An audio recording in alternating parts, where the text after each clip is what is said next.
Y bueno, en esta clase vamos a arrancar con los contenidos que habíamos discutido en la clase introductoria. Eh, como les aclaré en esa clase, vamos a usar a la historia de la ciencia como una herramienta, un vehículo para poder introducir en nuestras clases de ciencia algunos aspectos de cómo es la ciencia, de la naturaleza de la ciencia. En general, hay muchos aspectos de la naturaleza de la ciencia, pero en general básicamente podríamos decir que hay algunos aspectos que son más filosóficos, o sea, que tienen que ver con la epistemología, y otros aspectos que son más sociológicos, tienen que ver con la sociología de la ciencia, cómo básicamente los científicos interactúan entre sí, que sería la parte más internista, más de la lógica interna de la ciencia, y cómo también interactúan con la sociedad con la ciencia con la sociedad, son los aspectos más externistas de la sociología. Pero vamos a arrancar con nociones muy básicas epistemológicas en esta clase. En particular, yo ya les había adelantado que tiene que ver con cómo son las teorías científicas, básicamente qué son y algunos de los aspectos de las teorías científicas, que las recuerdo, son en realidad las ideas fundamentales, es decir, la ciencia se hace para construir teorías y ese es uno de los grandes fines, de las grandes construcciones finales, digamos, del final del recorrido. Y bueno, para arrancar vemos este dibujo acá, que es el planeta Tierra. Nosotros sabemos que el planeta Tierra tiene una corteza que es muy finita, que está dividida en capas, está partida en placas, y esas placas flotan una especie de océano subterráneo de magma terrible, que es flexible, es fluido, y estas placas están flotando y se van moviendo, y después hay otras capas, y finalmente tenemos un núcleo central que sabemos que está compuesto fundamentalmente de hierro y de níquel. Sabemos la profundidad de cada una de estas capas, sabemos su composición química, sabemos su estado, digamos, si es más líquido, menos líquido, si es más viscoso, menos viscoso. Sabemos todo eso. Y acá obviamente vemos el dibujito, parece que le partiéramos con una naranja y es muy fácil de ver. Pero obviamente, ¿dónde está la persona que rompió un planeta, lo cortó en pedazos y sacó las partes de adentro? Ni siquiera hemos podido hacer un agujero que vaya adentro de este planeta ni de ningún otro, y que llegue, por ejemplo, ningún agujero que haya hecho el ser humano pudo romper la corteza, si bien hubo intentos muy costosos y que terminaron en fracaso. Sin embargo, lo sabemos. Sin embargo, sabemos que es así, estamos seguros de que es así, lo enseñamos en los libros así, en la escuela primaria se enseña esto. ¿Cómo es que sabemos? ¿Cómo podemos llegar a tener esta visión cuando en realidad esto es totalmente inaccesible para nosotros? Otro gran ejemplo, acá vemos, a ver si todos saben qué es este momento, el tiranosaurio se acaba de morfar un triceratops, se lo está manducando ahí, pero está feliz y contento, pero su felicidad es de muy corta vida porque está por morir, porque este es el momento clave. Acá, esta foto es mejor. Esta foto fue trending topic. Imagínense el tipo que la sacó, debía tener el celular. Imaginen el segundo, porque este meteorito venía a una velocidad increíble, con lo cual tardó fracciones de segundo, y poder capturar con un pterodáctilo en el frente es realmente una cosa. Bueno, fue trending topic por muy poquito tiempo igual, porque en unas fracciones de segundo el planeta había sido aniquilado y la gran mayoría de las especies habían sucumbido. Este es el momento en el cual un aerolito chocó en un lugar que ahora es la península de Yucatán, cerca de Cancún, y despidió una nube de polvo tan terrible que logró envolver a toda la Tierra por varios días, y era tan densa esa nube de polvo que no entraba luz, es decir, la oscuridad en el planeta Tierra era total, completa, ni un fotón podía atravesar esa nube de polvo. Eso quiere decir que todas las plantas dejaron de hacer fotosíntesis, la mayor parte de las plantas murió. Obviamente quedaron semillas y quedaron troncos que después revivieron, las plantas son muy resilientes en ese sentido, pero durante mucho tiempo no hubo comida para sostener a ningún herbívoro y por lo tanto toda la cadena trófica colapsó. Los herbívoros no tenían que comer, los herbívoros no tenían que comer, etcétera, etcétera. Esto hizo que no desapareció la vida en la Tierra, obviamente, pero sí muchas especies se extinguieron, todos los dinosaurios grandes desaparecieron, los únicos que quedaron son los que son ahora las aves. Sabemos dónde cayó el meteorito, sabemos cuánto medía, sabemos a qué velocidad venía, sabemos básicamente todo lo que pasó y sabemos más o menos cuándo pasó. ¿Cómo? Si no estábamos ahí, nadie pudo haberlo visto. Está demasiado atrás en el tiempo como para que nosotros seamos testigos oculares o de ningún otro sentido, auditivos o gustativos o nada, digamos. Entonces, ¿cómo es que logramos reconstruir eso? Acá otro mundo imaginario. Esta es la célula. E incluso vemos aquí un pedacito de la membrana plasmática. Y vemos el retículo endoplasmático rugoso y liso y el aparato de Golgi y las mitocondrias y todo esto. Y parece un dibujito hermoso, digamos. Pero las cosas no se ven así dentro de la célula. Lo mismo pasa con la membrana, que vemos todas estas moleculitas arregladas. Todo tienen colores, es divertido. Si uno mira por un microscopio, generalmente no ve nada, digamos. Es muy difícil de ver. En el microscopio óptico las cosas no se ven porque las células son transparentes. Además, para verlas en un microscopio hay que hacerlas muy finitas, hay que cortar muy finito para que atraviese la luz. Al cortarla, uno deforma todo lo que está viendo y además esos tejidos se pudren rápidamente. Entonces, para evitar que se pudran hay que fijarlos con sustancias químicas que también modifican el interior de la célula. También, para poder verlos, hay que teñirlos con sustancias y eso también ataca químicamente la célula y la cambia. Esta visión que tenemos ahora es fruto de un montón de investigaciones en las que se combinan microscopía electrónica con ultracentrifugación y con técnicas de enzimología, técnicas químicas. Son muy complejas y el trabajo es muy indirecto. Nadie ve la célula así. Se ven cosas más o menos evocativas de esto, pero lograr reconstruir es muy... De hecho, hay una historia muy larga de en muchas de estas organelas provocaron un montón de debates y de peleas, porque las imágenes estaban ahí, pero la gente no se ponía de acuerdo en qué es lo que querían decir esas imágenes. Seguimos. Todos creemos, todos somos de la fe de la doble hélice de ADN. ¿Cómo sabemos dónde están esos átomos? ¿En qué posición están? Si esos átomos no se pueden ver. Sin embargo, lo sabemos con certeza y con enorme precisión, además. Todas estas moléculas también son imaginarias. Ninguno las ve así, no se ven. Se tienen que inferir de alguna manera y tienen que calzar con resultados de experimentos como vamos a ver ahora. Una de mis favoritas. Nos dicen que la luz es una onda electromagnética, tiene una onda magnética, una onda eléctrica que están desfasadas la una de la otra y a 90 grados, unas cosas de precisión totalmente invisible. Yo digo, a la mañana veo las cosas iluminadas, no veo la luz. Si hay motas de polvo veo los haces de luz entrando por la ventana, pero perdón, yo las ondas magnéticas no sé de dónde lo sacaron todo esto. El famoso es el maravilloso mundo de Willy Wonka, y este es uno de los icónicos porque uno no puede ver adentro de un átomo, obviamente, y bueno, ya sabemos que esto está mal, digamos. Este es el verdadero modelo del átomo. Ahora sí sabemos que es cierto porque, claro, tiene brillo, tiene sombra, es evidente que este es de verdad. En cambio el otro, este es trucho, este es de verdad, digamos. Me da risa que genere algo que parece tan como real, digamos, cuando es evidente que todo esto es un invento, es una cosa dentro de nuestras cabezas. De hecho, los profesores de química sabrán que este modelito es absolutamente incorrecto. Es decir, cuando fue propuesto, ya se sabía que era incompatible con un montón de observaciones de la realidad y que debía ser de otro modo. Y ya está muy de modé, digamos, dentro de la química.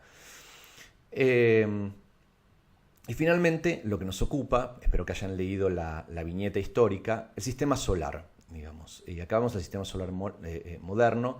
Evidentemente esto tiene que ser verdad porque hay sombra, digamos. Miren, fíjense, Saturno, Júpiter, son de verdad, son fotos, es una foto esto, porque miren, tienen luz de un lado, sombra del otro. No sé por qué quieren hacer que parezca tan realista, o en realidad esto es obviamente no realista. Una de las cosas que claramente está mal es la escala. De hecho, hay websites donde ustedes pueden ver el sistema solar a escala. Y hay uno muy lindo que está online, donde muestran el sistema solar en escala de tal manera que la luna es un píxel. Y entonces te das cuenta que la vasta mayoría del sistema solar es espacio vacío y te súper aburrís. Si vos tenés que ir de un planeta al otro, te pegás un embole terrible porque no hay nada, y de repente aparece un planetita por ahí. Además, es divino, ¿no? Además, es obvio que uno no puede sacar una foto como esta porque para eso uno tendría que estar como afuera del sistema solar. En realidad esto no es cierto, porque si uno se pusiese en una órbita y logra que todos los planetas estén justo del otro lado del Sol, digamos, entonces uno puede estar dentro de los confines del sistema solar y aún así tomar una foto del sistema solar. Y esto se hizo, digamos, y esta es la foto familiar del sistema solar tomada en noviembre de 2010 por la sonda Messenger. Esta, bueno, justamente es una foto real del sistema solar, como bien dice acá, que fue tomada por una sonda. Esta sonda dejó el sistema solar, pero justo antes de salir sacó esta foto. Y la verdad que uno ve que no se ve nada, digamos. Son puntitos de luz, digamos, muy diferente de la foto, entre comillas, que veíamos antes, de ese dibujo, esa rendición, digamos, que son las cosas que nosotros mostramos en nuestras clases, digamos, y que las damos casi como por ciertas, las tenemos tan incorporadas adentro que pensamos que las cosas realmente son así. Y la realidad dista mucho de esa cosa que nosotros estamos presentando. Eso que nosotros estamos presentando es una construcción, es un invento, pero de un invento de enorme utilidad, porque refleja de alguna manera la esencia de esa realidad que está ahí afuera. Pero hay una distancia muy grande entre la realidad tal como es observable, tal como se presenta ante nuestros sentidos, digamos, como la captamos sensorialmente, que seguramente como es en algún punto, y esa imagen mental que nosotros hacemos. Es decir, está por un lado lo sensorial y por otro lo mental. Y este es el gran recorrido de la humanidad, porque justamente la tarea de la ciencia es la de recrear mentalmente la realidad. Entonces, ¿cómo se construye la imagen mental del sistema solar?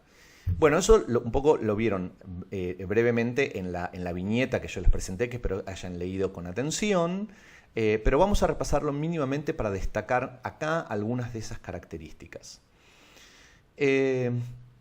Partimos de observaciones, y la primera observación importante es la del movimiento general del Sol, la Luna y las estrellas. Y en ese sentido, quien no lo hizo, por favor, que lo haga, está buenísimo. Ustedes tienen que ver cómo sale el Sol sale en un lugar que es vagamente el este. Digamos, el Sol no sale en el mismo punto todos los días del año, va variando el lugar en el que sale a lo largo de las estaciones. Sale exactamente en el este, acá en Buenos Aires, 2 días del año que son el comienzo de la primavera y el comienzo del otoño. En ese momento también se pone justo en el oeste. Cualquier otro día en realidad sale en el sudoeste o en el noroeste, nunca sale exactamente en el este ni se pone exactamente en el oeste. Y lo mismo pasa con la luna y con las estrellas tienen ese giro más o menos, digamos, pero no necesariamente salen en el este. De hecho, algunas estrellas nunca salen, sino que están todo el tiempo arriba en el cielo. Ahora, este movimiento, ustedes también saben, está comentado en la viñeta, pero ustedes también lo saben, la Luna y las estrellas se mueven a distintas velocidades. La Luna, pero básicamente hacen un recorrido muy similar al del Sol. Entonces estas primeras observaciones sugieren la idea de bóveda arriba nuestro. Y este dibujito creo que nos pinta bastante bien esta idea. Si bien la Tierra sabemos, y los griegos sabían desde hace mucho tiempo, que es una esfera, acá la representamos como disco porque es más fácil. Vemos en un punto en el cielo que en el hemisferio norte, que era lo que veían los griegos, está una estrellita, la estrellita no se mueve. En realidad sí se mueve, pero muy poquitito. A los efectos prácticos podemos decir que está quieta. De hecho, hay videos muy lindos en los cuales se ve que la estrella está quietita.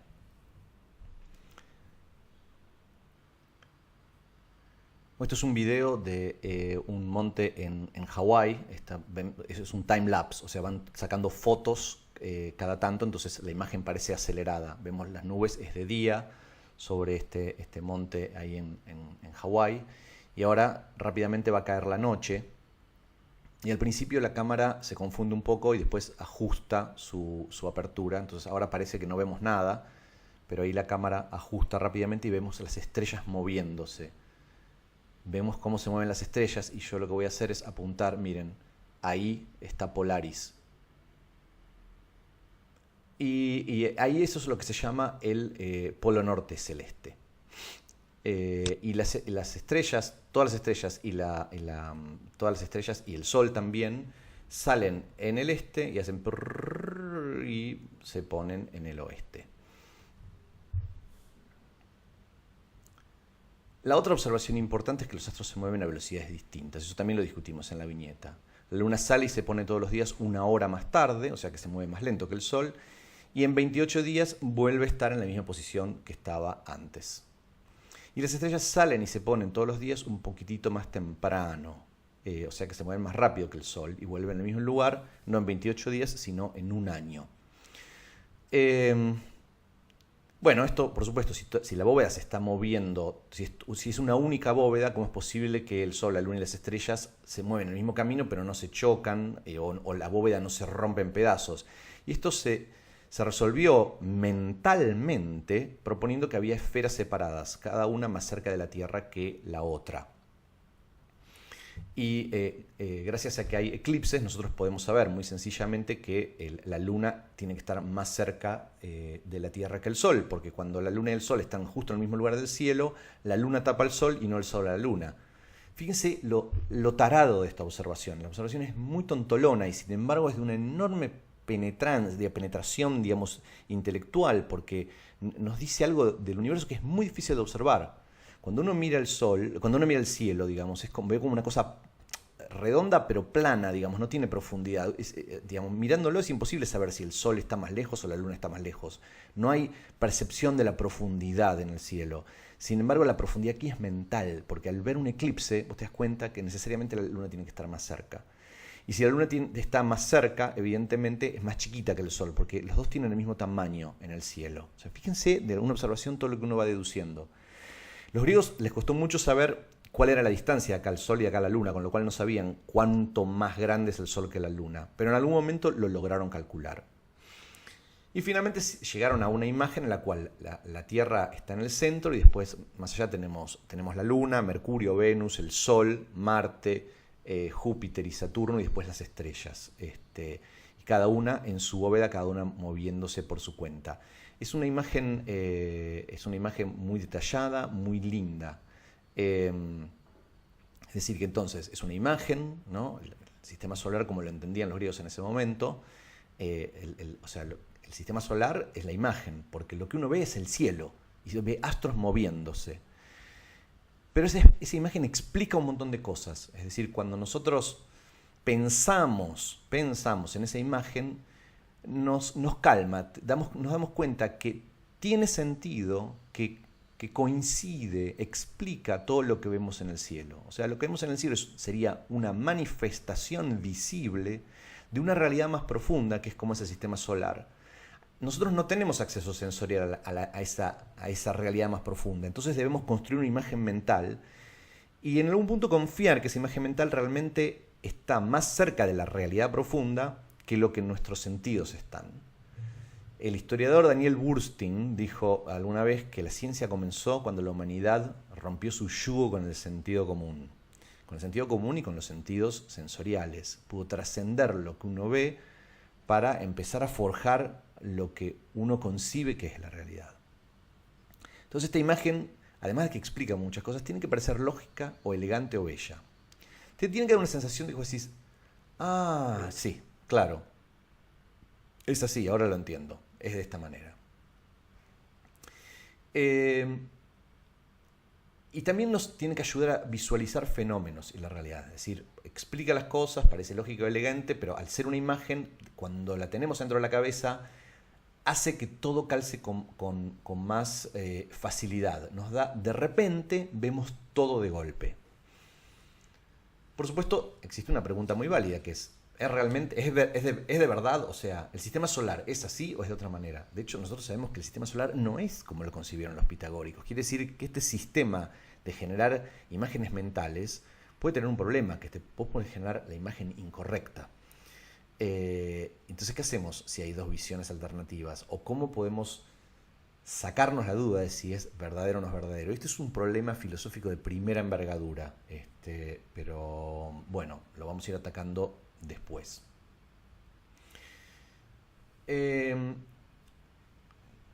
Quería, antes de terminar esta primera clasecita, dar otro ejemplo para poder comparar, para ver de qué es lo que estamos hablando.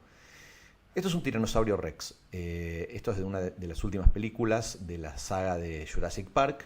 Y acá vemos el enorme detalle de este tiranosaurio, sus ojitos lindos, sus dientes tan bonitos, su lengua enorme.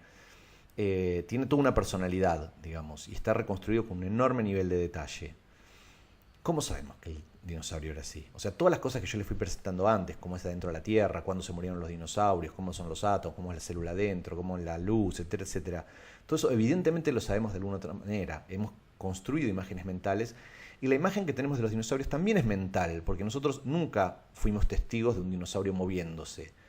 Y sin embargo, estamos lo suficientemente confiados en nuestra imagen como para poder ponerla en una película y realmente ser creíble. Esto es un T-Rex como se aparece a nuestros sentidos. Esto es a lo que nosotros tenemos acceso con nuestros sentidos. Es el T-Rex de verdad en algún punto. Es un montón de huesos de roca asquerosamente metidos en una roca, lo cual es muy difícil de desenterrar, hay que tratarlos muy bien, hay que ver si los huesos que están ahí son de un solo dinosaurio, o son de más dinosaurios que están mezclados. Son todos esos dinosaurios de la misma especie, estamos contando todos los huesos bien. ¿Faltan huesos? Y si faltan huesos, ¿cómo sabemos cómo son los que faltan? Bueno, todo eso es un problema que los paleontólogos, que son científicos, tienen que resolver y finalmente van montando una cosa así. Muchos de estos huesos, a veces hay esqueletos completos, pero a veces no. Y se completan usando un montón de lógica basada en mirar otros esqueletos y en conocer la lógica de cómo los animales se mueven. Y a partir de esa lógica, cómo se mueven y cómo viven, a partir de esa lógica se puede empezar a saber cómo son sus músculos y entonces empieza a tomar forma el bicho final. Por ejemplo, antes los dinosaurios el T-Rex estaba todo paradito y la cola la arrastraba por el suelo. Hasta que en algún momento encontraron fósiles de huellas y se dieron cuenta que no había huellas de la cola, o sea que no arrastraba la cola. O sea que en realidad esa cola, que era muy larga, debía formar un contrapeso con la cabeza, entonces debían ir todos horizontales, digamos, y caminando en esas dos patas, y entonces se dieron cuenta que caminaban mucho más rápido de lo que pensaban antes, y entonces la imagen del dinosaurio como un bicho pesado, qué sé yo, lento, cambió a una cosa muy ágil, como una especie de lagartija rapidísima y terrible que va por ahí. Entonces, las teorías son un poco como reconstruir dinosaurios y son un poco como reconstruir el sistema solar. Así que ahora lo que dije del sistema solar va sobre la teoría. Una teoría es una imagen. El dinosaurio es una imagen, el átomo es una imagen, el sistema solar, el centro de la Tierra, son imágenes mentales que explican un montón de cosas. O sea, hay cosas que nosotros observamos, por ejemplo, los huesos, por ejemplo, observamos dónde sale el sol, cuándo sale el sol, qué camino hace sobre el cielo, qué velocidad relativa tiene con respecto a las estrellas, dónde salen las estrellas. Todas esas cosas las podemos ver nosotros. Ni siquiera hace falta un telescopio para verlas. La cantidad de huesos, la forma de los huesos, qué huesos están juntos y qué huesos están separados en los fósiles, el tipo de huellas, todas esas cosas sí se pueden ver. Y son cosas como todas separadas, pero la teoría las une. Que explica quiere decir que las une de una manera lógica y les da sentido. Y cuando yo me digo, entonces así tuvo que ser la cosa, así tienen que ser las cosas, para que yo las vea de esta manera. Así tiene que ser el sistema solar para que yo vea las cosas que veo en el cielo. Así debieron ser los dinosaurios para poder dejar estos fósiles. Entonces nos tiene que parecer lógica. Todo tiene que calzar. Tiene que decir, claro, pero fíjate la forma, obviamente, claro, qué lindo que es. Y de repente lo vemos. Podemos ver el dinosaurio, podemos hacer ese dibujo del sistema solar y de repente lo podemos enseñar y es mucho más fácil. Toma, acá te lo doy, tenelo, míralo. Y de repente se lo das a otra persona y no le tenés que explicar cómo llegaron ahí. Simplemente decís, mira, las cosas son así. Por supuesto, cuando hacemos eso perdemos algo. Porque la persona ahora cree que el sistema solar es como una silla. Es muy real, lo vemos. Y si le hubiésemos dado el sistema solar de los pitagóricos, le hubiésemos dado el sistema solar incorrecto. Es decir, que no es como una silla. Nosotros sabemos que existe, que tiene que estar ahí, pero nuestro acceso es indirecto. Nosotros las sillas, las mesas, los pajaritos, las lamparitas, las vemos. Entonces sabemos directamente y tenemos una experiencia común. Toda la humanidad tiene una experiencia común y sabemos todos cómo es el mar o una montaña. No hace falta inventarlo en nuestras cabezas, porque tenemos acceso directo sensorial a ellas. En cambio, los átomos, las células, el pasado remoto, los agujeros negros, los genes, no están ahí para que nosotros los agarremos directamente, como lo están las margaritas. Entonces tenemos que reconstruirlos. Pero una vez reconstruidos, nos ayuda a visualizar. Toda teoría contiene elementos observables y elementos teóricos, nociones teóricas, que están propuestas para terminar la imagen, para conectar los elementos. Entonces, por ejemplo, en el sistema solar, el lugar y en el momento en el que sale el sol y cuánto tarda en dar un giro y todo eso, eso es un observable. Pero si hay distintas bóvedas, eso no es observable. De hecho, en la Edad Media se discutía de qué estaban hechas esas bóvedas. Estaban hechas porque debía ser transparente, pero al mismo tiempo tiene que ser muy duro. ¿Y qué pasa cuando una bóveda se toca con la otra? ¿Se raspan ahí? ¿Se gastan? Bueno, evidentemente no, porque si no se gastarían y se estropearía el mecanismo y el sistema solar dejaría de existir. Evidentemente es eterno, con lo cual tiene que estar hecho de un material celestial, e incorruptible. Todas esas disquisiciones sobre el material de la bóveda es una disquisición teórica, porque en realidad la bóveda está propuesta para dar cuenta de los movimientos observables que nosotros vemos con nuestros ojos del Sol y de la Luna y las estrellas. Entonces, el movimiento del Sol y la Luna es observable, pero la bóveda es teórica. Las órbitas de los planetas, las cosas las bóvedas ahora nosotros ya no creemos más en eso, pero en las órbitas sí creemos. Y las órbitas también son propuestas teóricas, porque nosotros no podemos ver las órbitas de los planetas. Sí podemos ver puntos de luz moviéndose en el cielo estrellado, eso sí lo podemos ver. Entonces, siempre en una teoría nosotros vamos a poder distinguir estos elementos observables de los elementos teóricos.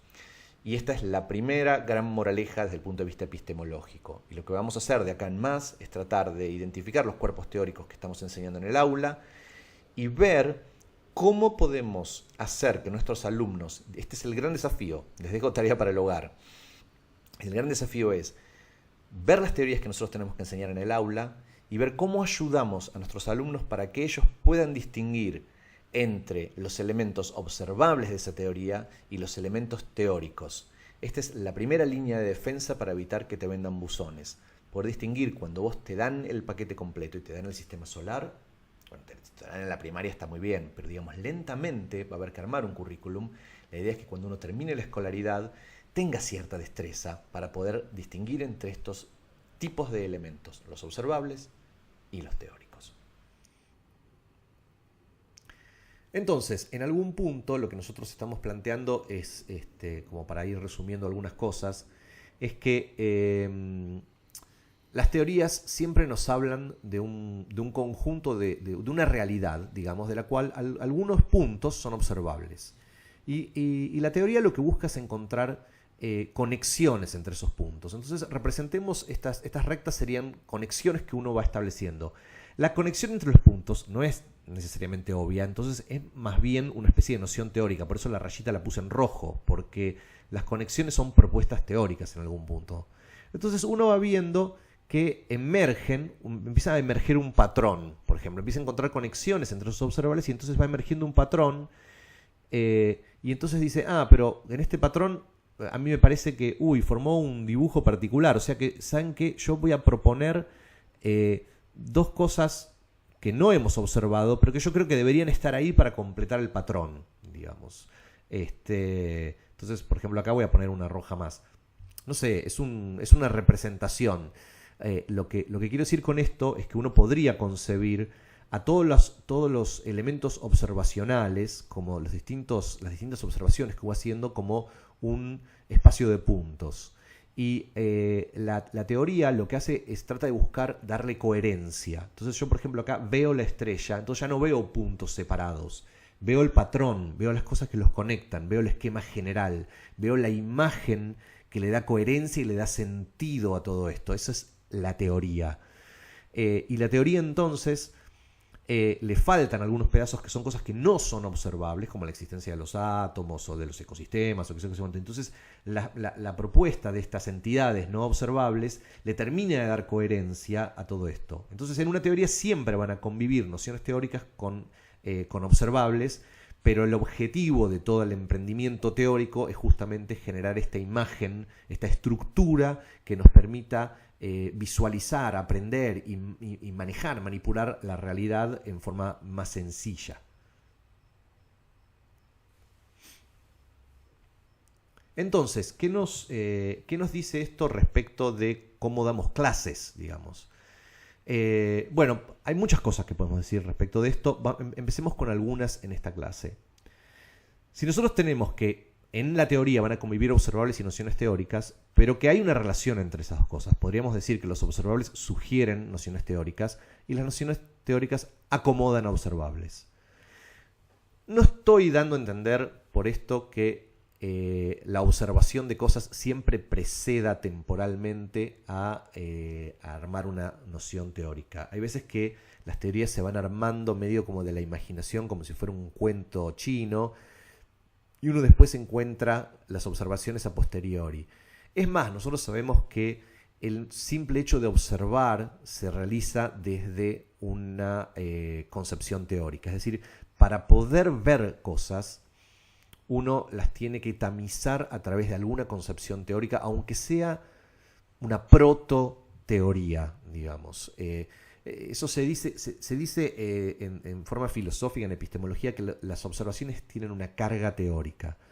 Un ejemplo clásico de esto es que si yo agarro a un chico y lo hago mirar al microscopio un preparado de tejido, no va a haber células, porque se le van a resultar invisibles a su mente. Las cosas están ahí, pero no las puedo concebir. Si uno no concibe teóricamente la célula, no sabe qué es lo que está viendo, no sabe qué buscar, no sabe a qué prestarle atención. Es como si yo viera un montón de puntos y de repente me dicen, ahí hay una cara, ¿ves? Ahí está el ojo, ahí está el otro. ¡Ah! Ahora lo veo, sí. Pero necesité la teoría para poder ver. Y esto en gran parte pasa con casi todos los observables, en mayor o menor medida. En algunos casos es muy grosso y entonces realmente como es que la teoría está precediendo a la observación. En otro caso son concepciones. Decirle concepciones teóricas es un poco grandilocuente, son más bien ideas que uno tiene en la cabeza, formas de abstraer la realidad que nos permite concebir y entender e incorporar esos observables. Entonces, volviendo, no es que estoy diciendo que los observables tengan que preceder a las nociones teóricas, aunque lo puse a la izquierda, digamos, en el dibujito, pero sí que los observables muchas veces sugieren nociones teóricas. Las nociones teóricas no siempre nacen de la contemplación de observables. Yo me siento a contemplar observables y de repente eso ¡ping! Me induce mágicamente una noción teórica. Las nociones teóricas son inspiradas por literatura, por formas de arte, por concepciones culturales previas, son importadas de otros cuerpos teóricos. En fin, la verdad es que se sabe poco de cómo aparecen en la imaginación las nociones teóricas y no quiero de ninguna manera que quede como que estoy diciendo que los observables inducen siempre e irrevocablemente una determinada noción teórica. Pero sí muchas veces te dejan pensando, te plantean un desafío, te generan un problema que se resuelve a través de una noción teórica. Y esta idea, si bien por ahí históricamente no es muy precisa, sí nos da una pauta de cómo operar en el aula. Y también por otro lado, yendo para el otro lado, en la flecha de abajo, las nociones teóricas tienen que acomodar a los observables. Esto es un requerimiento de la estructura teórica. Entonces, esto nos da una pauta de cómo configurar algunas de nuestras clases. Y acá lo que quiero subrayar es que no es que estoy tratando de que sea una clase para enseñar necesariamente cómo son las teorías, aunque eso también está ahí, sino que realmente nos ordena cómo mirar críticamente el currículum entero.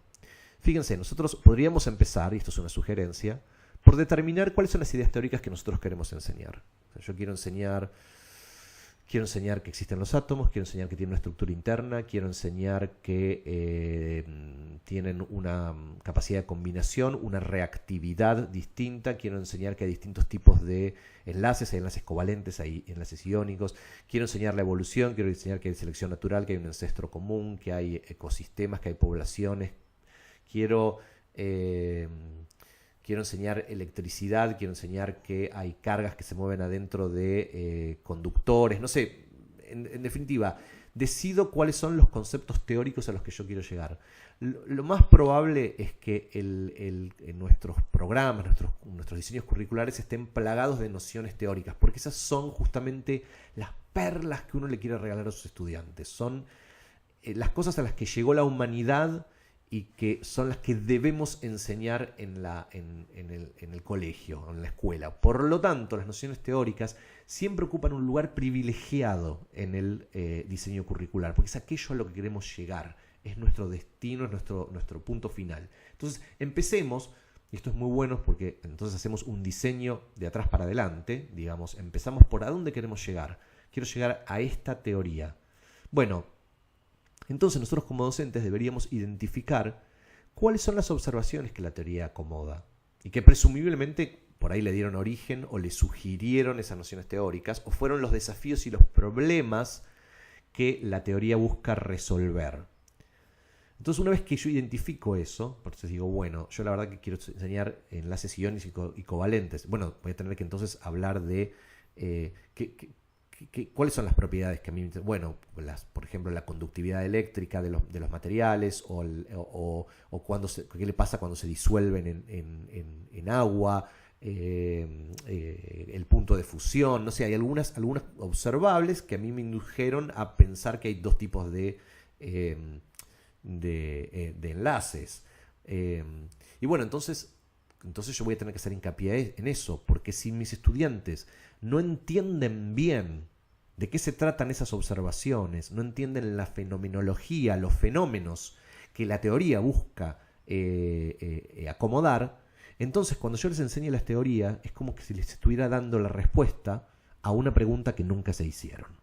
Entonces, para que ellos puedan entender los elementos constitutivos de esas ideas, tenemos que detenernos en esos observables. Entonces, si yo quiero llegar a esta teoría, identifiquemos cuáles son los observables y detengámonos deliberadamente en explorar esas observaciones.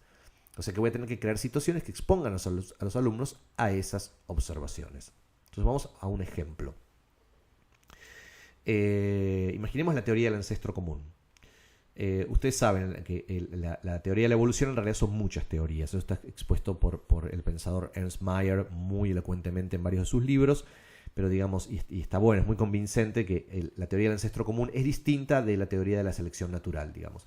La teoría del ancestro común lo que establece es que existe un ancestro común a todos los seres vivos y que la diversidad de todas las especies, de todas las especies que vemos hoy es el resultado de la evolución, es decir, que fueron dividiéndose los linajes y fueron cambiando en el tiempo, fueron evolucionando separadamente y entonces por eso vemos toda la gran diversidad que vemos hoy.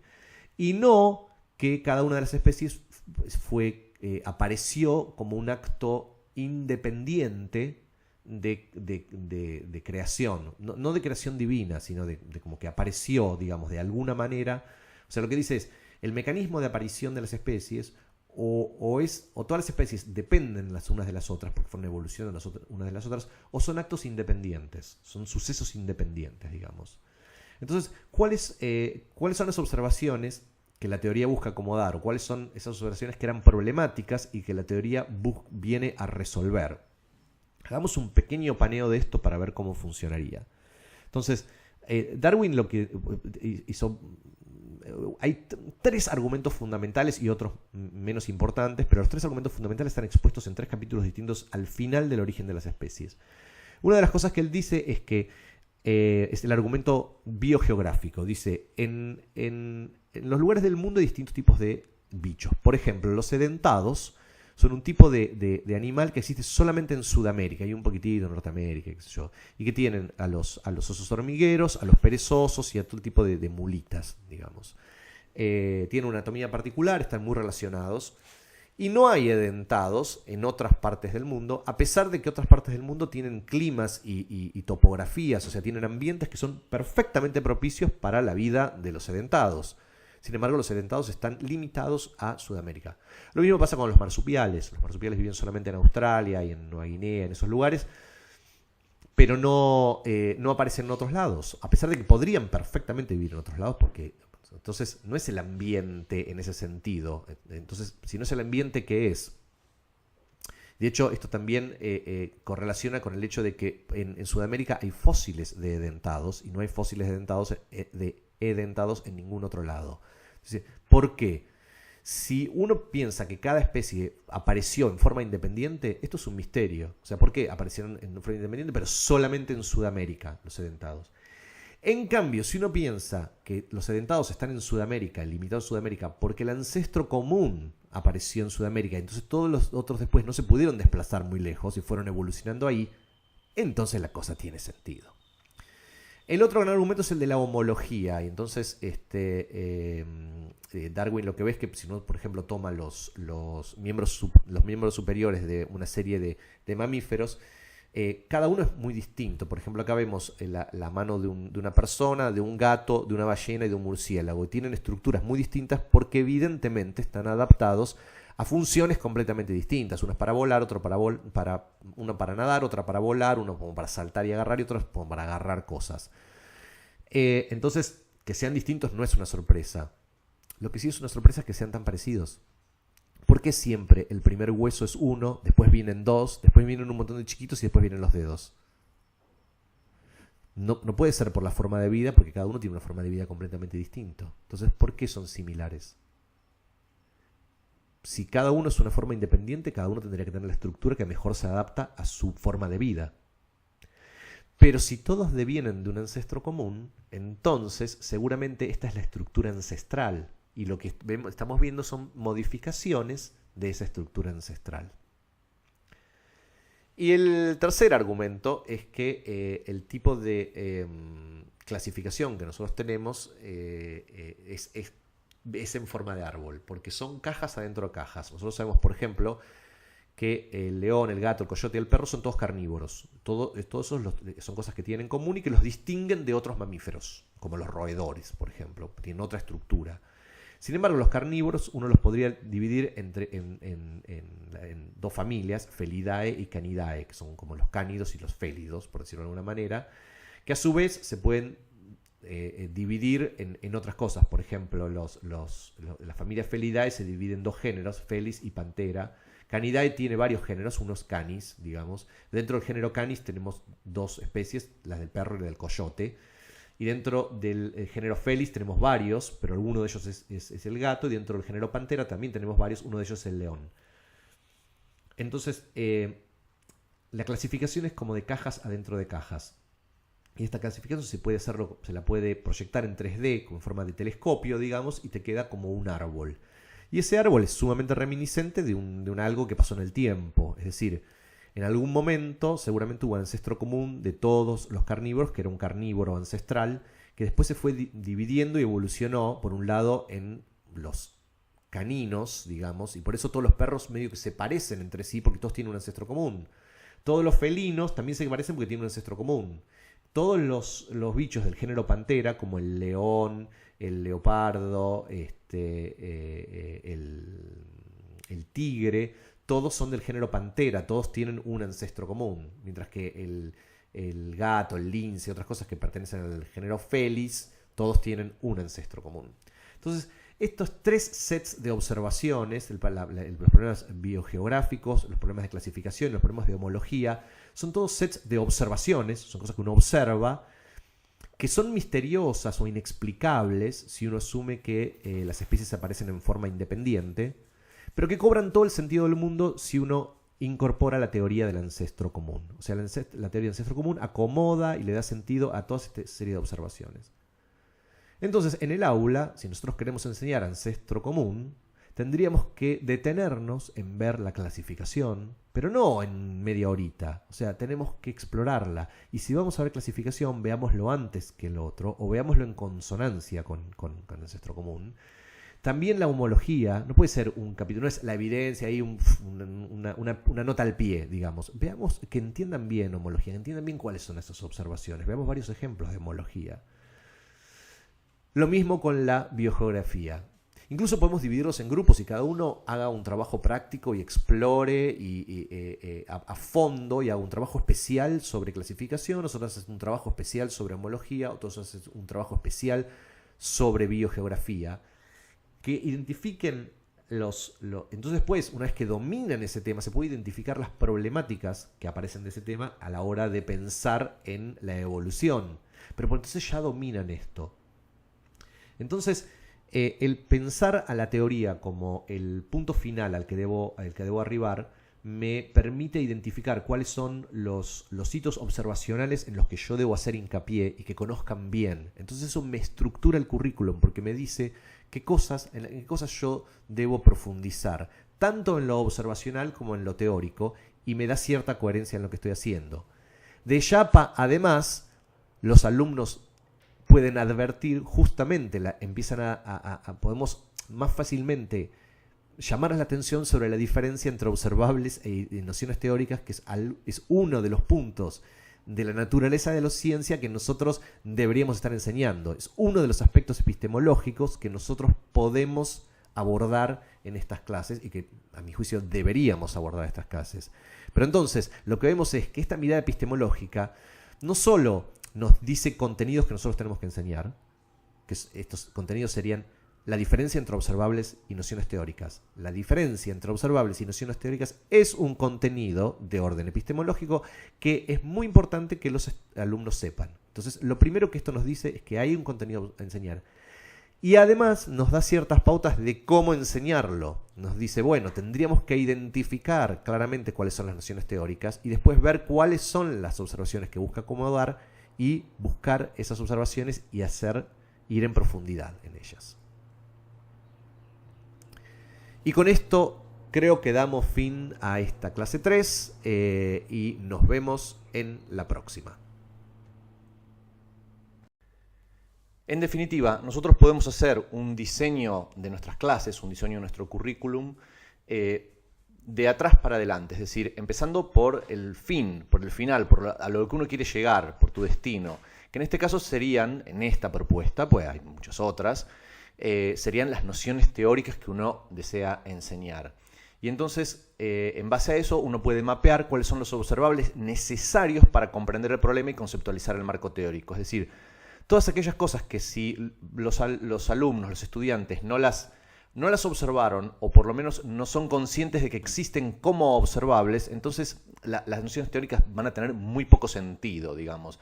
Sería algo así como decir, bueno, no voy a hablar de cambios de fase si en realidad no puedo visualizar, no sé bien qué es un cambio de estado, no sé bien qué pasa cuando algo pasa de sólido a líquido, por ejemplo, ¿no?